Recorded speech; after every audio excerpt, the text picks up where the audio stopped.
to dive into our first tip today, our first hack, this is to really understand the importance of your annual performance review. So it is completely normal to be nervous of your review. And for many people, especially earlier in their career, it can be really intimidating, especially if this is one of your first performance reviews. And these should be 50-50. You're going to be going back and forth with your manager to discuss your strengths, your weaknesses, achievements, skills gaps, etc. So before you go into this meeting, it's so important to prepare yourself. And the first step is to understand why these are essential for your career development. And the overall purpose is to help you generate your best work and understand how your contributions have either hurt or helped your employer. And it's important to see how your performance review is beneficial based on the value that you've added in your role thus far.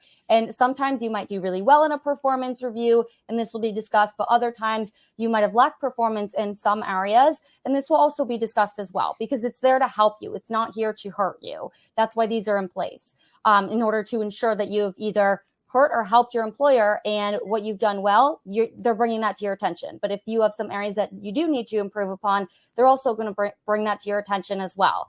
And keep in mind that this is also going to be a two-way conversation. As I mentioned, it's 50-50 in order to help identify those certain areas for improvement, plus what you're doing well. And it's meant to be this two-way conversation. It's not a session where you're just being passively assessed, okay? Your employer is there to help you. They're there to answer any questions that you have. You shouldn't feel like you're just being badgered by your employer on things to improve upon. Instead, you're also going to be highlighting your wins, your achievements, the value that you've added, let's say in your department.